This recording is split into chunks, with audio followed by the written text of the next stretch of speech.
اعوذ باللہ من الشیطان الرجیم، بسم اللہ الرحمن الرحیم۔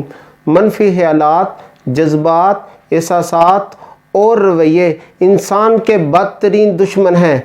انہی منفی خیالات، جذبات، احساسات اور رویوں کی وجہ سے انسان شکست کھا جاتا ہے، اور یہ انسان کو ایسا مردہ کر دیتے ہیں کہ انسان کی زندگی سے خوشیاں چھین لیتے ہیں۔ تاریخ اس بات کی گواہ ہے کہ یہ منفی خیالات، جذبات، احساسات اور رویے انسان کی زندگی کو دماغ کی طرح چاٹ لیتے ہیں۔ اگر آپ حقیقی معنی میں کامیابی اور خوشیاں حاصل کرنا چاہتے ہیں تو آپ کا صرف اور صرف ایک بہت اہم مقصد ہونا چاہیے کہ آپ اپنی زندگی سے منفی خیالات، جذبات، احساسات اور رویوں کو نکال پھینکیں۔ یہ کام آپ سیکھ سکتے ہیں، شرط یہ ہے کہ آپ کو اس کے لیے تیار ہونا پڑے گا۔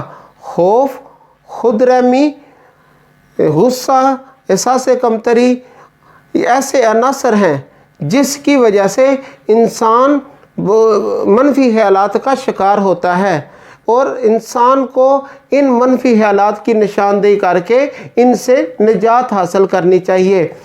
انسان کو دوسروں کو خوش کرنا، انسان کو دوسروں سے اچھا رویہ اپنانا، یہ اپنی زندگی کا مقصد بنا لینا چاہیے۔ منفی خیالات سے ہم نجات کس طرح حاصل کر سکتے ہیں؟ یہ ایک آسان طریقہ ہے کہ آپ روزانہ کی بنیاد پر اپنے رویوں کو، اپنے احساسات کو، اپنے خیالات کو اور اپنے جذبات کو لکھنا شروع کر دیں۔ جب آپ اپنے رویوں کو، آپ اپنے احساسات کو اور اپنے خیالات کو لکھنا شروع کر دیں گے تو ایک ماہ بعد آپ ان کو علیحدہ علیحدہ کر دیں اور دیکھیں کہ آپ کے اندر کتنے منفی خیالات، جذبات، احساسات اور آپ کے رویہ کتنا منفی ہے۔ اس کی میں مثال کچھ اس طرح بھی دیتا ہوں کہ ایک شہر میں ایک بہت ہی مشہور دکاندار، جس کے پاس بہت زیادہ لوگ سامان لینے کے لیے آتے تھے، تو وہ شہر میں صرف ایک ہی دکان تھی۔ اس ایک دکان پہ ایک شاگرد اس کے پاس، استاد کے پاس رہتا تھا۔ اس استاد کے پاس جو ایک شاگرد رہتا تھا وہ استاد کے منفی اور مثبت رویوں کو جانچتا تھا، پرکھتا تھا، اور وہ دیکھتا تھا کہ یہ استاد کے مثبت رویے ہیں، یہ منفی رویے ہیں۔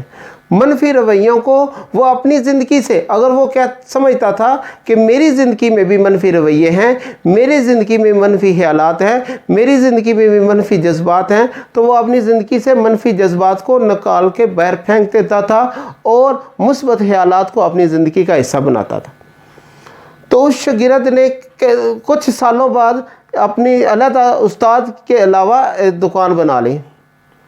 جب استاد کے علاوہ اس نے دکان بنائی تو کیونکہ اس نے منفی خیالات کو اپنی زندگی سے نکال چکا تھا اور مثبت خیالات اپنی زندگی کا حصہ بنا چکا تھا، جس کی وجہ سے لوگ اس کے پاس بہت زیادہ آنے شروع ہو گئے اور اس کی دکانداری اپنے استاد کی نسبت زیادہ چلنا شروع ہو گئی۔ استاد ایک دن اس کے پاس آیا اور اس سے پوچھا کہ کیا وجہ ہے کہ میری دکانداری کم ہوتی جا رہی ہے، مجھے نقصان ہوتا جا رہا ہے اور تمہیں فائدہ ہوتا جا رہا ہے؟ کون سی ایسی خوبی ہے جس کی وجہ سے تم کامیاب ہوتے جا رہے ہو اور میں نقصان میں چلا؟ تو شاگرد نے جواب دیا کہ جب آپ کے پاس لوگ چیزیں خریدنے آتے تھے، سامان خریدنے آتے تھے، تو اس وقت استاد میں آپ کے منفی اور مثبت رویوں کو دیکھتا تھا، میں پرکھتا تھا، آپ کے منفی رویوں کو میں اپنی زندگی میں موجود منفی رویوں سے موازنہ کرتا تھا اور نکالتا تھا، اور مثبت رویوں کو جو آپ کے اندر موجود تھے، جس کی وجہ سے لوگ آپ کی تعریف کرتے تھے، میں وہ اپنی زندگی کا حصہ بنا چکا ہوں، اور آج اللہ کا شکر ہے کہ میری دکانداری بہت اچھی ہے۔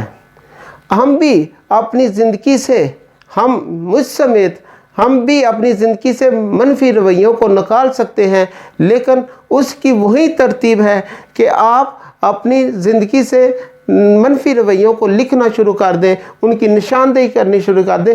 دوسروں کے اوپر نہ آپ